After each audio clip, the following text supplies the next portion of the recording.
So, rumor has it that you were a server back in the day. Please confirm that rumor. And if it's true, what kind of a server were you? It's true. I was a cocktail waitress before I did it fictionally. I was a terrible cocktail waitress. Yeah, but I learned a lot. Terrible in which way? Well, I don't... Tray dropping and things of that nature? I did drop a tray over the balcony where the cocktail tables were that landed in an empty banquette next to the big table of Spike Lee and a bunch of movie executives. But it landed flat on the leather seat. And so I saw him look up as I looked over the edge, but nobody else seemed to notice. So. Did you ever get an audition with Spike after that? No, I still haven't gotten an audition with him. I think maybe that's why. So how did you get involved with Employees Only and Jack's Wife Frida? So when I learn lines, I like to sit at a restaurant. If I'm sitting in a house by myself or at my apartment, I start doing other things. I don't concentrate. But if I'm sitting at a restaurant, for some reason, all the bustle helps me focus. And so I used to sit at this McNally restaurant called Schiller's. And I was working on a play, so I was eating 3 meals a day there and learning my lines for the play. And so I met the staff and the bartenders and the manager and the maitre d', and both Employees Only and Jack's Wife Frida are businesses that came out of people on staff at that restaurant. Oh, nice. Did you have interactions with Keith McNally? Never at the restaurant, but I did do an independent film, and we needed food to feed all the crew, and I asked him if he would sponsor our film and bring breakfast, and he said, yes. Okay. Do you follow him on Instagram? No, is he good Guys, on Instagram? does anybody out there follow Keith McNally on Instagram? Talk about interesting. Oh, maybe I won't look. Yeah, just enter at your own risk. Okay, thanks. Yes. So what do you love about those restaurants? I mean, I love the people. Yes. You know, these are people who I ate with for many nights in a row and drank with and talked with, and I knew their boyfriends and girlfriends and partners and spouses, and I loved their sense of community and how much they cared about their job and the sort of discipline and art form that they brought to their jobs. And so when they wanted to do it for themselves, I was so excited to be a part of that. Were you that person that kind of dug into a booth and was at that booth for 8 hours, like a highlighter and a script? And No, well, I would change tables. You know, you can't sit at the same table for 3 meals in the same day. You can. I've seen people do it. Oh, really? Yeah. I mean, Dean Janklowitz, who's one of the owners of Jack's Wife Frida, he was the maitre d' there. And when Dean was maitre d'-ing, I would sometimes go and stand at the podium with him for a while when I just needed a break from my lines and just sort of be like, how's it going tonight and what's going on? I'm sure it was 4 great. for dinner? Yeah. Right this way. Can I show you my table? So what's your favorite restaurant and why? I have a lot of favorite restaurants. I have to shout out this one restaurant that I love here in Chicago called PJ's Market and Bakery. And it's the best mustard fried catfish I've ever had. I was here in Chicago working on a dance show like 2 years ago, and I went there and someone told me about this catfish, someone on the crew, and it's so delicious. Like maybe tonight, go there and get this mustard fried catfish. It's so delicious. Journal. You should be journaling right now. It's so delicious. There are so many restaurants that I love. One of the restaurants, I mean, it's expensive, but I love it, is Le Bernardin in New York. It's like, if it's a very, very special occasion, I love to go to Le Bernardin. Yes. Don't you have a story about wanting to live on the Upper East Side? Yeah. When I got married, I said to my husband, maybe we should live on the Upper East Side because we lived in a tenement building downtown on the Lower East Side. And I said, you know, they have like coat closets and stuff in the Upper East Side, and maybe we could live there like grown-ups. Is that really sexy in New York to have a coat closet? I mean, I think it's nice, and when people come over for dinner, you can put their coat somewhere as opposed to like on your bed or on the sofa. And I really wanted a coat closet. And he said, you're not going to like anybody on the Upper East Side. And I said, well, I might. And he said, well, let's go to some restaurants on the Upper East Side, and you'll see if you like it. And so there wasn't that many people in the restaurants that I liked, but I love Le Bernardin was one of the first places we went. And when we sat, first of all, the maitre d' was so nice. He hugged us when we got there, it was such a like fancy place. He was like, "Oh, you're here." And I thought, "Oh my gosh, I love this." And then we sat down, and I didn't know it at the time, but our waiter was the head waiter. We said, "This is our first time here, and tell us your favorite things, and what do you like?" And he said, "Well, the pastry chef just quit, or left, and just left." And In the middle of the shift? Yeah. but he made this special dessert, and the regulars are going to miss it. And so we got his permission to make 20 of these, like caramel, I'm going to say it wrong, like pot de creme, in an egg, in like a cleaned out eggshell. And so there's 20 of them every night for the regulars, but they haven't all been spoken for. And so, shall I set 2 aside for you? And we were like, yeah. Please, not even Just for the knowing. record, when I went to Le Bernardin, the maitre d' did not hug me, and they did not save me an egg. So And the egg is delicious. I still get it when I go there. But after that first time, the next day, I wrote a thank you note to the maitre d' and to the head waiter, just telling them like how fun it was and how interesting and how delicious, beautiful, special. And the next time we went, the maitre d' the head waiter came up to me and he said, "We've got your thank you notes up on the corkboard in the back, and we're so happy to get that." This is really interesting. Remember there was this story out recently, and the story was about how to be a good customer in a restaurant. Did you guys read this? Anybody read that story? What she just did is part of being a great customer and how you endear yourself to a restaurant. Handwritten letters, I don't know how many of you guys get those, but I have many saved over time. When a guest appreciates something enough at your restaurant to write you something, that's when you become part of their community. I think I'd love to read that article about how to be a great customer at a restaurant. There were some weird ones on there.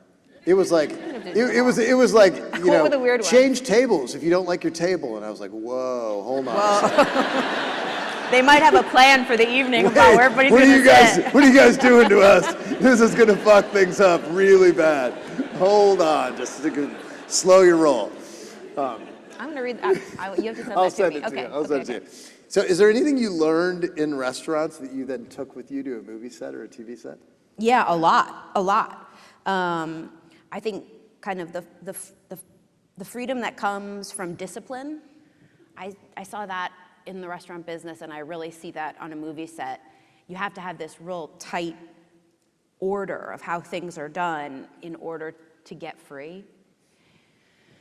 And I think empathy for your fellow coworker is really important because we're all doing different jobs and, taking care of each other and looking after one another.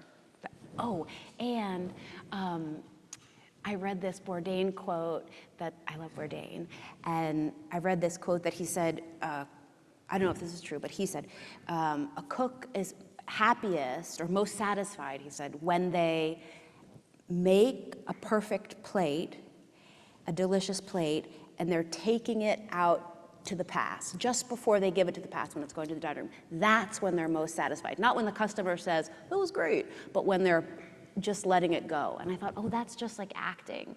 You're most, for me anyway, you're most satisfied right after you do it and you're like, we got that. It's not really the review that's the important thing. It's the sort of nailing it in the moment, yeah. So, hospitality, like movies, is an ensemble pursuit. And a lot of times we go into pre-shift, and what we're basically trying to do is get everybody ready before they get out on the floor to be their optimal self, right? To be able to get into that next gear.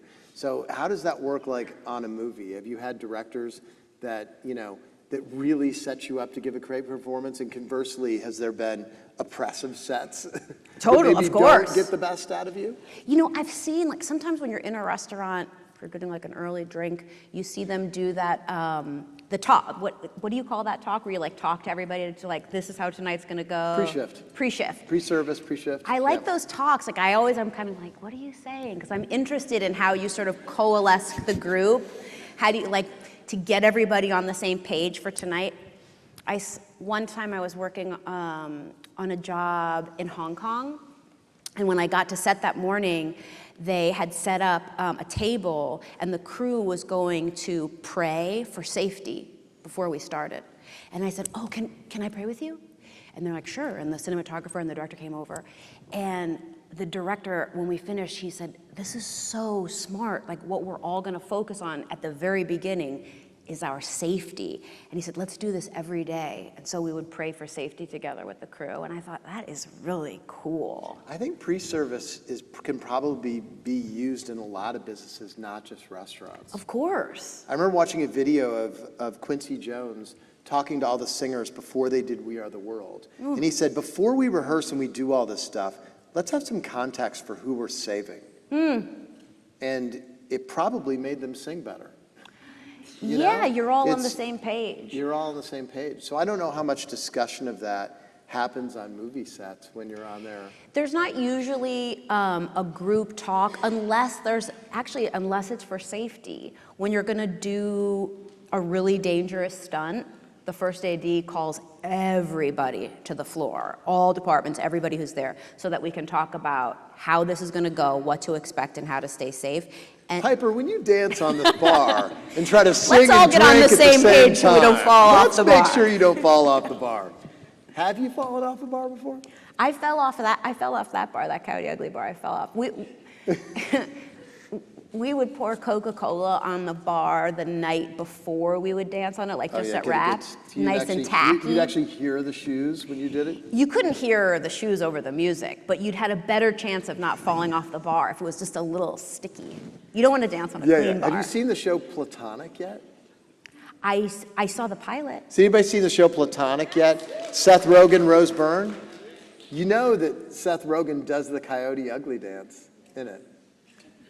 In the show? He does, yes. Have you guys seen this? There's an episode where they're talking, it's like secret skills.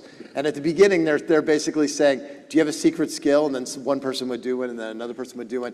And then they started to chant it. The whole bar started playing. They were going, secret skills, secret skills. And Seth Rogen's secret skill was doing the Coyote Ugly dance. Oh, not Rose Byrne, Seth Rogen. How is it? It's pretty good. It's pretty fucking good. I was impressed. I gotta see this. I was like, well done. So do you have history with Chicago? I do. I did this dance show here. We're at the Amazing Catfish. And I really enjoyed it. It was during the pandemic, so it was pretty challenging to do a dance show, first of all, when everybody has their masks on. But I loved it. I had read about all these like great Chicago restaurants that of course I couldn't go to. And I had read about Alinea, and they were only doing to-go. Do you guys remember this? They were only doing to-go to keep the staff supported. And so I wasn't allowed to get in a car that wasn't like a crew car. Remember, there were like so many restrictions, and on the movies it's a lot. And so I timed it out so that I could walk to Alinea before it got dark to be there for the beginning of to-go, to get my to-go, because this was good. I thought maybe my only chance to eat Alinea, and then walk it all the way home. And I didn't realize he wanted you to like finish it at home, so some of it wasn't all the way cooked, but I ate all the parts I could eat, and I was like taking pictures, and like, it's just sort of like eating at Alinea. I have to tell, I have the best Grand Ackett story ever. We've been partners with them, or neighbors with them for like 18 years, and when about 5 years into it, Alinea got named Gourmet Magazine's best restaurant in America. Wow. And one night, a 6'4" Texan walked in with a 10-gallon cowboy hat with his wife, and they went in, sat down at the table, and the server came up, and this is when they had two different courses. They go, folks, we have a 12-course menu, and we have a 24-course menu. And the man says, son, I'm gonna cut you off. You just got named the best restaurant in America, and the best restaurant in America ought to be able to cook me the best goddamn steak in America. So the server said, sir, let me go talk to chef. I'll be right back. And he goes back and he says, Grant, you know, this guy says it for the best restaurant in America. You'll be able to cook the best steak in America. And Grant goes, man has a point. Jump into your car, go around the corner of Sur La Table and grab me a copper presentation pan. Brings it back. They were serving real Kobe that night, but everybody was getting like 2 ounces, and he cut off like a 10-ounce piece for this old couple, put it in the copper presentation pan, bouquet garni, put it on a stand on the table, and then somebody came and sliced it for them and served it on 2 tables, and they all ate it, and the Texan man goes, son, come here. Now, That was the best goddamn steak I ever had in my entire life. Now he goes, now give me that tour thing you were talking about. And they ate all 24 courses. But I love that story. I love that. Because, I mean, it was just kind of a cocky move. He's like, yeah, fine. Yeah. You want to fuck with me? Let's do it. Let's go. So, you know, a lot of what we talk about in this space and at Welcome is about kindness. You know, it's about being intuitive about kindness and being kind in different ways, and you know, having a feel for when you need to be kind. You know, you've worked with a lot of people. Can you name a couple people that you've worked with that have been kind or hospitable to you, that have helped you? In the movie business? Yeah. And the answer is no. No, a lot of people. Yeah. A lot of people. There's a producer that I worked with, the second movie I did, named Jane Rosenthal, and she runs Tribeca Films, which is De Niro's company. And she was really kind to me at the beginning. It was really, I didn't know what I was doing. I really didn't know what I was doing. And she not only was kind of and still is an example of what a powerful woman looks like in my industry, but she was also really willing to take me along with her and treat me as an equal and talk to me about things that, you know, it's so intimidating, these businesses, hospitality. There's so much knowledge that's required to do it well. It can be really intimidating for a young person, and I think it's so important to, as busy as we are, as many things as we have to get done each day, to notice when there are young people who are working as hard as they can because they have that same dream that we had, and to try and remember to invite them into the conversation. I think that's really important. She was one of those people that really invited me in. You know, Teal Swan's got this great quote, which is that, like, most people in life will do what's in their best interest. And what we look for in life is people whose best interest is our best interest. Yeah, for sure. You know, so mentorship is like that a lot of times. Like, people need you to be great. Yeah, and they need to be included. Yeah. You know, not everybody knows exactly what's going on, and you can sort of open up the circle to let a young person just stand in the circle of the conversation.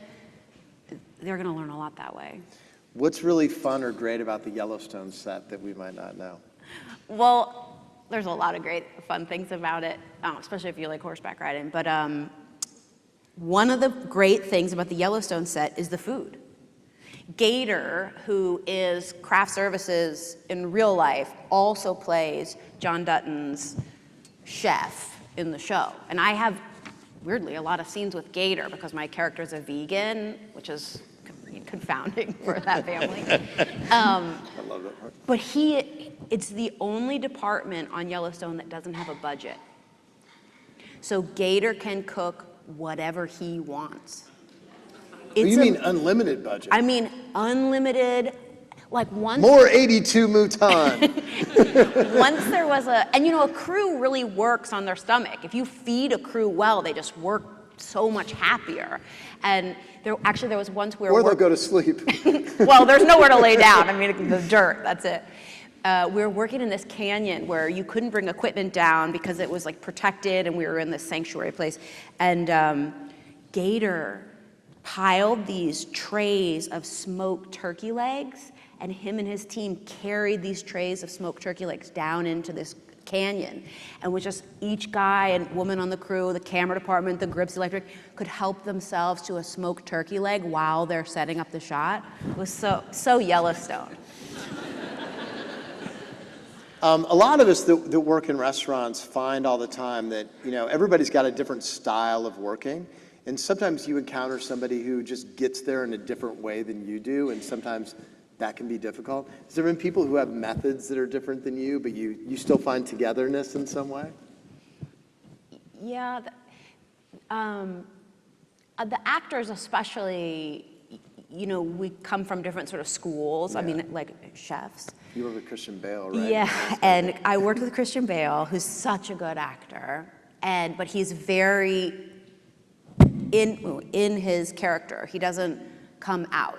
when they say cut, between cut and action, a lot of actors are gonna be themselves. Christian stays in. Christian's still Batman. Christian's still Batman. But I was pretty intimidated by him because I think he's such a good actor, and we were doing this scene where I'm going to be buried, I'm going to be put in a coffin, they're going to close the coffin, and then they're going to put the coffin into the wall of a mausoleum, a real mausoleum.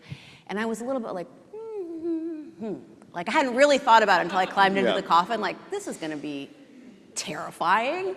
And I was laying there in this dress, barefoot, and Christian's come to my funeral. And he's standing there, and the director was saying, so we're going to close the coffin, and we'll push you in the wall, and then you have to wait a little while because we're going to do the scene, and then we'll get you out. And I was like, okay, don't forget that I'm in the wall. And I'm sure Christian could see that on my face because he, as the director was saying that, Christian like reached into the coffin and grabbed one of my toes and like gave it a little wiggle. He didn't really smile, but maybe a little bit in his eyes. And I thought he was trying to say to me like, I'll remember you're in the wall. But I thought, yeah, we don't really work the same way, but he's hearing, he's actively listening to what's going on, and he'll get me out of the coffin if I need to get out. All right, final question. What would your death row meal be? What would you eat in the end?